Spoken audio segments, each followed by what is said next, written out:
Welcome to the TikToks podcast, the official podcast of the Tucson Indian Center. I am Alyssa Dryling, your host for today's episode.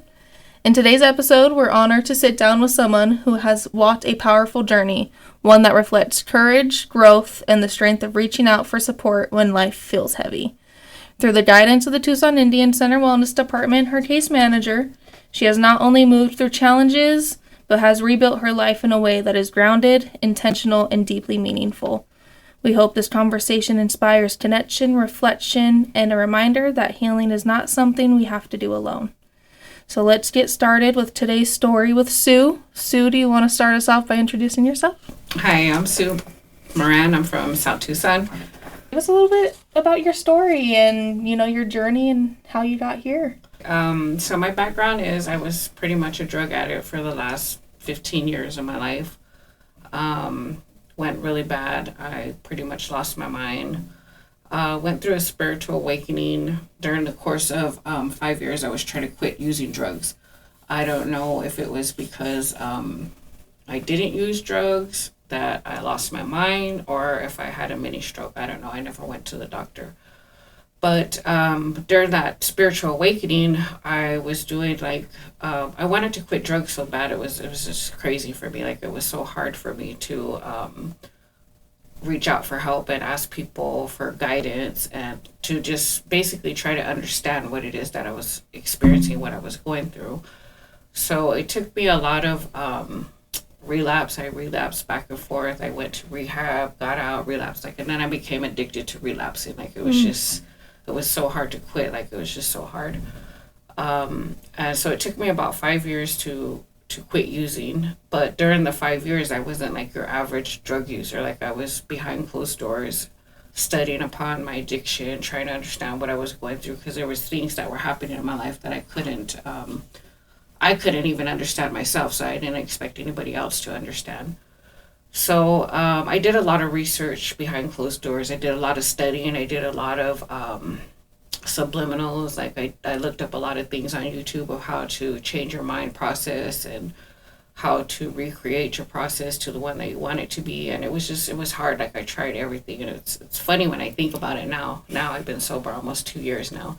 But it's funny when I think about it because it was I had to argue every point. I could still use and I could still do this, and I had to argue everything in the books they were teaching us about addiction. I was nah, they have to be wrong. There's a way somewhere.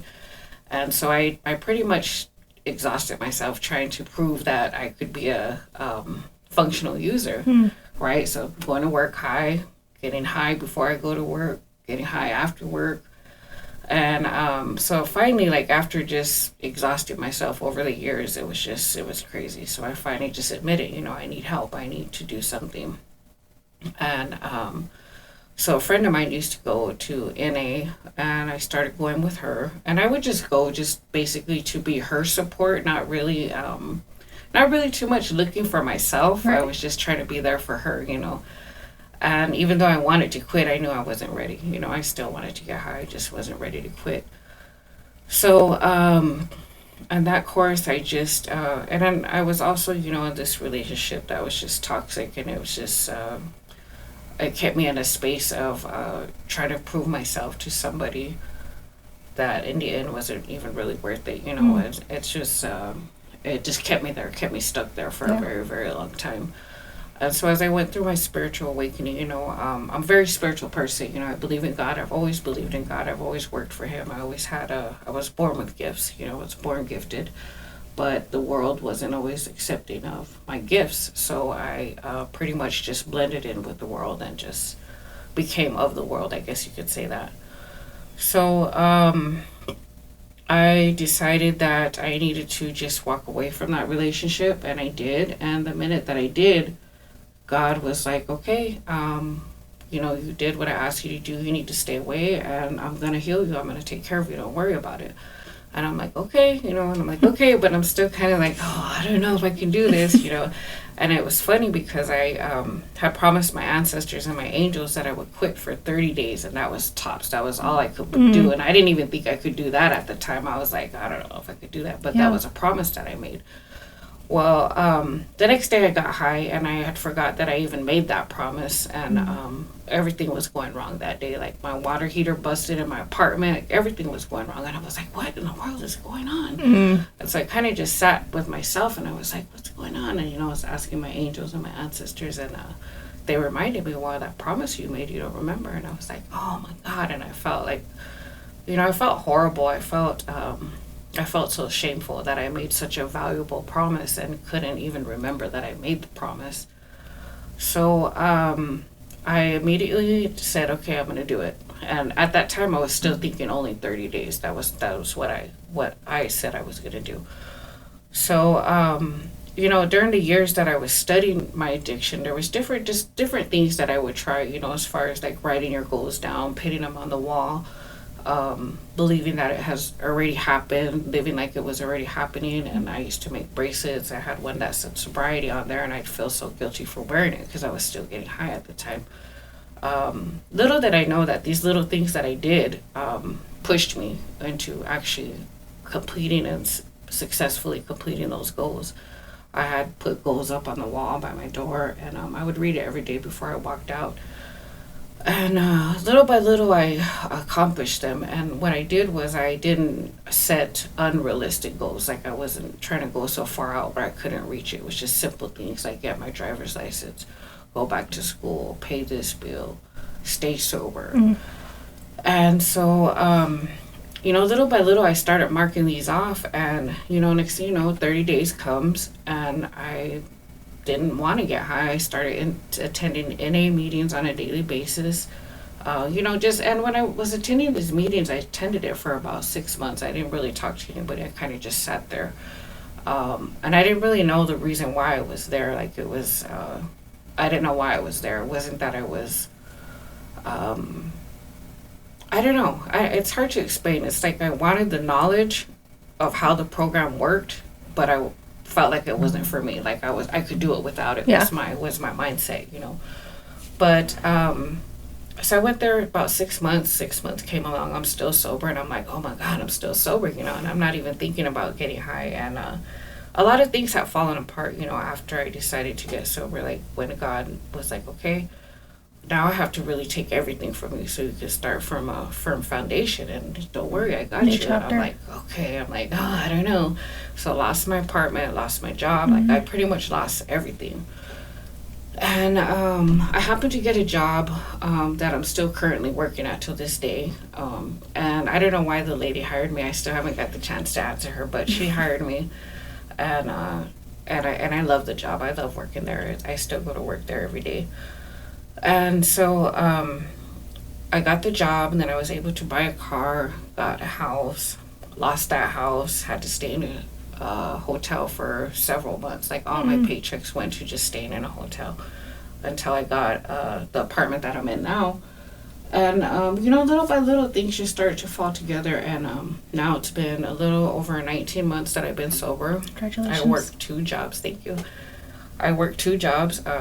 And the second job that I got, it was just like to make extra money because I had so many bills. I had bills. I have kids. I have wants and needs that I want to spend money on. So I applied at this job, and I thought my background for sure was not going to go through. Till this day, I'm like, I know that God gave me that job because it's a job that touches my heart, and something that brings me absolute joy. I love helping people, and it's just I share my story with a lot of people. So I got that job, and I've been there almost 6 months. So I worked 2 jobs. I have been there almost 6 months. The other one I've been at a little over a year and a half now. Nice. But, little by little, I just kept going to these meetings, kept going every day, and I've built a support system. Now I know why I go. I go because I need to make that positive support system in my life, because I didn't have that. I don't have family. I don't have friends. When I decided to quit using drugs, I pretty much had to cut everybody off. And it's not that I didn't feel sad or like I didn't want to walk away from them, but I knew that I had to, because if I stayed, I would eventually relapse. I would eventually end up down the same course. Yeah. So I pretty much cut everybody off, and it's just me and my kids now, and it's okay. Like I'm okay. Like God has done so much for me in my life. I'm at peace. I'm healed. I'm whole. I'm okay with the past. I'm okay with all the mistakes I've made. Like I walk proud every day, and I just want to help those that are struggling with the same things that I went through. Definitely. No, thank you so much, and congrats on Thank you. your 2 years. So kind of diving into your story and everything is, where did you find TIC, and how, through your journey, how did TIC kind of help you through your journey? Okay, so during that time, I was pretty much homeless. I got approved for housing, but I needed to wait, I think, about 2 weeks before my apartment was ready. And during that time, I was still like struggling with trying to get sober, but being around so many people that were using, I pretty much was on the streets. Like my family wouldn't help me. I didn't have anybody that would offer for me and my kids to stay with them.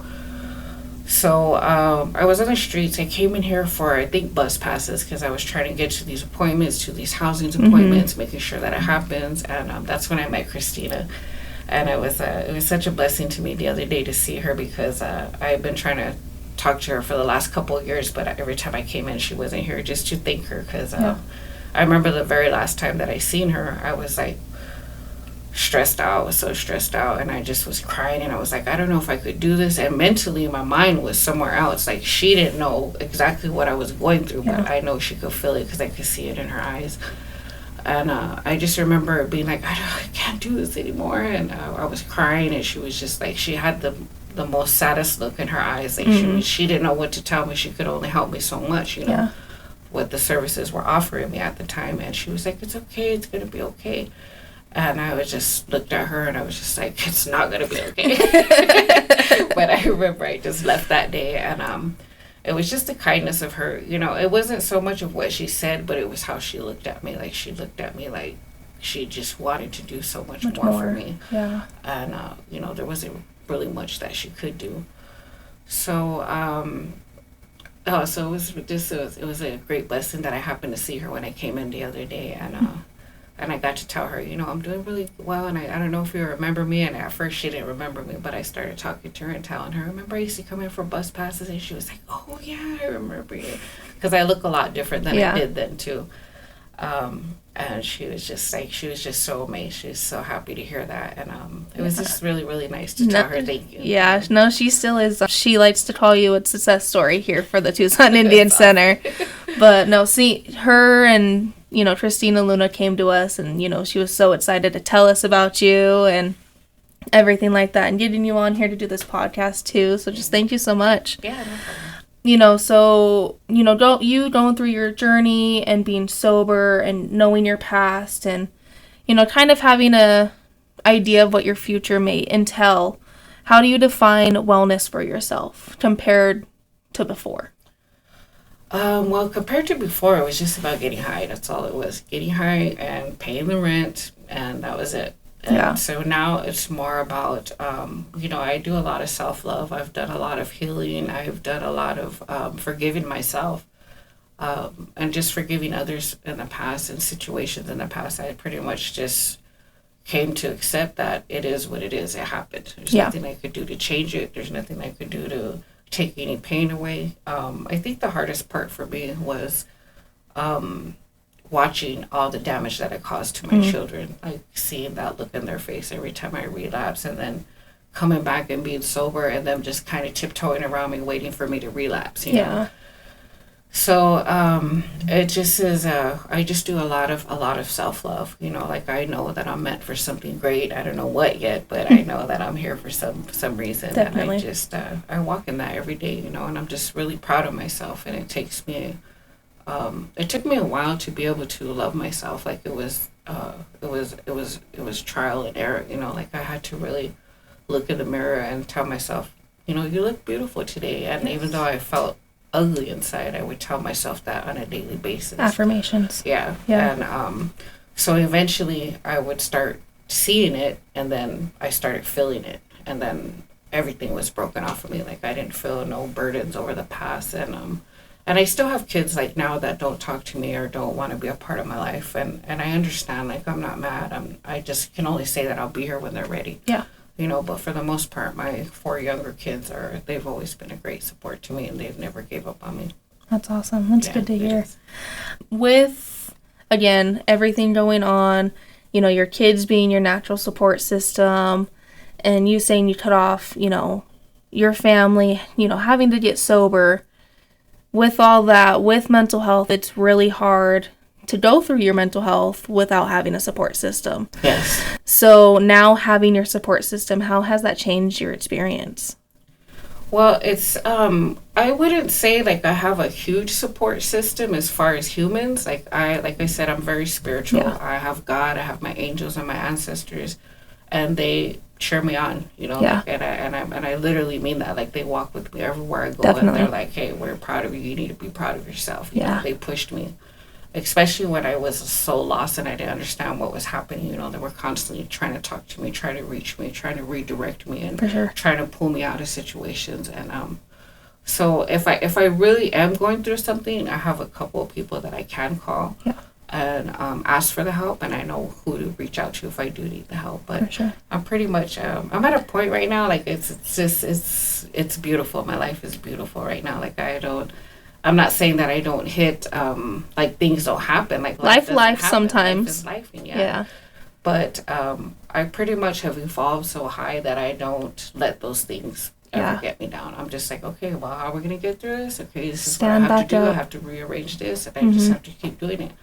And I'm just so grateful now that I don't ever have no urges. I don't ever think like, okay, I'm going to just get high one time. And I couldn't imagine doing that after publishing 2 books and trying to reach out to the world and trying to help the world. And I don't want to let them down either. Definitely. And talking about your books too, your 2 books, how has that helped your journey? For me, it was very healing. I really haven't done a lot of promoting on it, so I'm just so busy. Like, I work a lot, and I just pretty much tell the people that I know. Yeah. But it was so healing for me to write those books, because I was able to just let go, put it on paper and let it go. A lot of times we allow things to fester in our mind, and it gets out of control. If we don't speak on it, we don't talk about it. And it just drives you crazy, absolutely crazy. And when I say I lost my mind a couple of times, like, I literally lost my mind. Like, I just couldn't understand what I was going through. So that, it just brought me a lot of healing, and it brings me so much motivation to be able to even if I just reach one person, even if I just reach one person, let them know, hey, you're not alone. I went through it too, and I got through it. Not only did I go through it, but I got through it. Yes. And I am successful, and anybody can be successful. It's not just, I'm not just the chosen one. Right. It's anybody could be successful. Gotta put your mind to it. Yeah. Definitely. So, with you caring for people and wanting to touch that one person, what is your advice that you would give them with somebody going through addiction and trying to be sober, but, hitting those life challenges and everything falling apart? What is your advice and tips for them? My advice is just to keep going, you don't have to have anybody believe in you. You just have to believe in you. Right. You just have to believe in you and just keep showing up, no matter how hard, how uncomfortable it is. Like, there was times I sat in groups and was hearing all these voices, and I made myself sit there.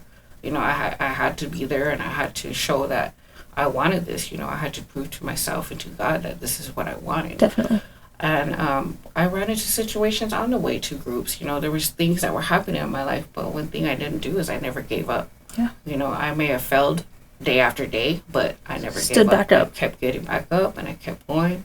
And I just suggest that you just reach out for help, because if we could do it by ourselves, then a lot of us would be sober. Right. It's not, I think the world is so advanced now that everybody has some sort of issue. Definitely. And there are people willing to help you, even if they don't understand. The people who truly care about you are willing to learn, to understand what you're going through. And they'll try to support you in whatever way that they need to, not to enable you, but just actually support you and be there for you. Just keep going, keep believing in yourself, cheer yourself out, and be proud of the little things, like especially the little steps. Like, there was things that I did on my own that nobody knew I was doing. I never told anybody I was doing it, but God was correcting me, and I can't give him enough praise and glory for being so gentle with me. Like, he worked with me behind closed doors and was like, okay, you need to change this, and I would change it, and I would expect the people that I was changing it for to notice it, but I had already messed it up. That Yeah. there was no seeing. They couldn't see past that, Mm-hmm. you know.